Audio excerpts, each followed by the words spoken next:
Hi guys, இன்னைக்கு நம்ம பியார் பிரேமா கல்யாணம் அப்படிங்கிற ஒரு படம் ரிலீஸ் ஆயிருக்குங்க. ஸோ அந்த படத்தோட மேட்டா ரிவ்யூ தான் பார்க்க போறோம். இந்த படத்துல வந்து எலன் அவரே நடிச்சு அவரே டைரக்ட் பண்ணியிருக்காரு. ஸோ இந்த படத்துக்கு யோசிக்க ராஜா அவங்க வந்து மியூசிக் பண்ணியிருக்காங்க. இந்த படத்தோட ஹீரோயினா சான்வி அவங்க நடிச்சிருக்காங்க. அது போக வந்துட்டு அதிகா சரத்குமார் அவங்க நடிச்சிருக்காங்க.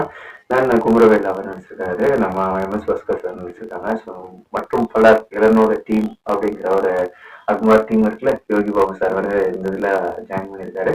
எழுநூறு டீம் அவங்க எல்லாருமே நடிச்சிருக்காங்க. படத்தோட கதை என்னன்னா, ஒரு கல்யாணம் பண்ண ஒரு கப்பல் வீட்டுக்கு பொண்ணு வராம பையன் அவங்க வீட்டுக்கு போனா என்ன பிரச்சனை நடக்குமோ அதுதான் வந்துட்டு இந்த படத்தோட கதையா இருக்கு.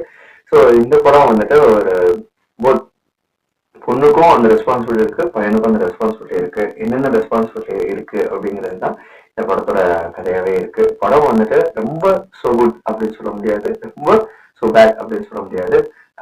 அபோவ் ஆவரேஜ் அப்படிங்கிற அந்த கேட்டகரியில ஒரு என்டர்டைன்மெண்டான படத்துக்கு கண்டிப்பா வந்து பார்க்கலாம். ஸோ படம் வந்துட்டு எனக்கு ரொம்ப பிடிச்சிருந்துச்சு, ஒரு என்டர்டைன்மெண்ட் பண்ண மாதிரி இருந்துச்சு. ஸோ நீங்களும் வந்துட்டு மஸ்ட் வாட்ச், ஃபேமிலியோட வந்துட்டு தாராளமாக பார்க்கலாம். பார்த்தா சில ட்விஸ்ட்லாம் இருக்கும். ஸோ அதெல்லாம் பார்க்கலாம்.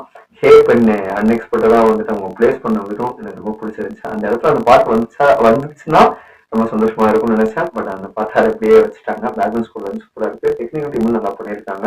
நெட்ஃபிளிக்ஸ் இந்த படத்தை வாங்கி ரிலீஸ் பண்ணியிருக்காங்க. பார்க்கறது இந்த வீக்கெண்டுக்கு ஒரு நல்ல ஒரு வாட்சா இருக்கும் அப்படின்னு சொல்லி முடிச்சு கிளம்புறேன். நெக்ஸ்ட் ஒரு வீடியோ பார்க்குறாரு. சேனல் சப்ஸ்கிரைப் பண்ணாங்க, சப்ஸ்கிரைப் பண்ணிடுங்க.